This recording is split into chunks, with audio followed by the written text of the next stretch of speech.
Tara na sa Quezon, ika'y sumama na.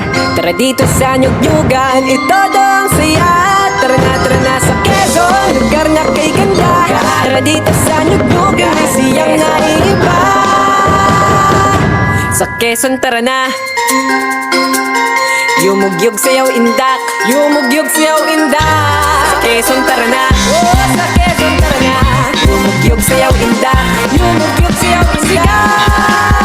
Nyugnyugan! Hello everyone, magdiwang na tayo sa ating lalawigan ng Quezon, kung saan pinagdidiwang lang to sa isang beses sa isang taon.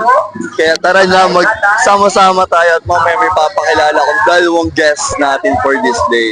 Sa ating vlog, tara na sa ating Nyugnyugan Festival. Yumugyog sayaw indak. Nyugnyugan! Tara na sa Quezon, Pinoy may udayugan. Para sa Nyugnyugan, nagtolo ang pistahan. Tara na sa Quezon, ika'y mabibighani. Para sa Nyugnyugan, siyang walang hintuan. Tara na sa Quezon. Hello mga adventures! So right now we're here, kasama ko yung dalawang guest tourists ko at ipapakita nila ang Nyugnyugan Festival, kung gaano kaganda, mga branches ng city, kung gaano kaganda talaga dito sa Quezon. Mamaya itutur nila ako. Ang Nyugnyugan Festival ay isang long weekend celebration na nagpapakita ng ganda, yaman ng Quezon Province. Mula sa colorful parade, masasarap na pagkain, hanggang sa ating pangunahing produkto, ang Tree of Life, ang nyog. Ginaganap ito tuwing August bilang pagbibigay pugay sa ating mga coconut farmers at pagpapakita ng iba't ibang cultures and tradition ng bawat bayan ng Quezon. Quezon, Pinoy may udayugan. Para sa Nyugnyugan, nagtolo ang pistahan. Tara na sa Quezon, ika'y mabibighani. Para sa Nyugnyugan, siyang walang hintuan. Tara na sa Quezon, sa Nyugnyugan kay siya wala nang Hello mga ka-adventure! So ito na naman tayo sa ating vlog for this day. So bakit nga ba mahalaga ang tourism dito sa ating lalawigan ng Quezon? So mahalaga po siya dahil para mas gumaan at mas lumakas ang lifestyle ng mga taga rito at mas mabenta ang ating local products to promote each individual city dito sa ating lalawigan ng Quezon. So lagi niyong tandaan, pagka August na, Nyugnyugan na. Kaya tara, samahan nyo kami, pupunta tayo sa pinaka-eco-friendly spots ng festival at tuturuan namin kayong paano maging responsible at sustainable tourism.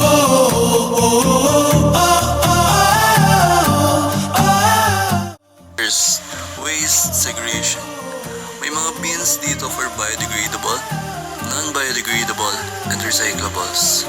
So please, naanyayahan po namin kayo itapon ang inyong mga basura sa tamang lagayan para mas malinis at Instagram-worthy ang paligid.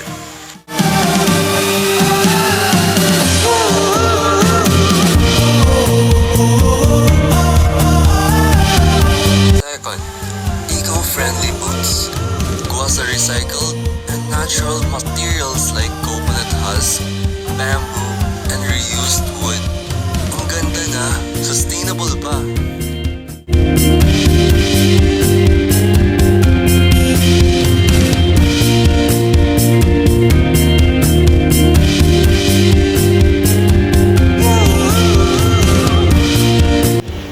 Third, stay hydrated. Mainit ang panahon, kaya huwag kalimutan uminom ng tubig. May water refill station tayo para iwas dehydration at safe para sa kalikasan dahil less plastic bottles.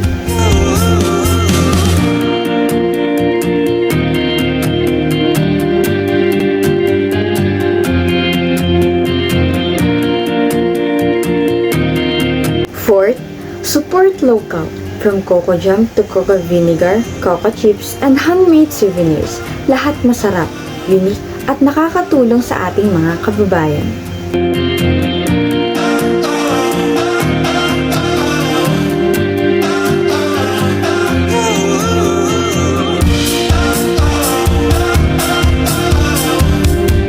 So if you're coming to Nyugnyugan Festival, bring your reusable water bottles and eco bag, less plastic, more fantastic. Also, support local vendors, mas fresh, mas affordable at may puso ang bawat produkto. And always follow the leave no trace principle. Kung anong dinala mo, iuwi mo. Let's make every festival not just fun but also earth-friendly. Kaya tara sa Yugnyugan Festival where cultures meet sustainable tourism. Kita-kits! So hello everyone, dito na magtatapos ang aming vlog mga ka-adventure. Kaya halina't sumaya sa Yugnyugan Festival. Tara na, sumama na, tayo na. Tayo na, tara na, parini na. Tara na, sumama na, tayo na. Tayo na, tara na, parini na.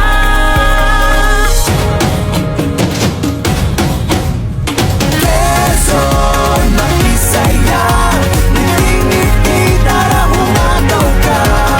Quezon, Yugnyugan na, parini na, hala umagay ka.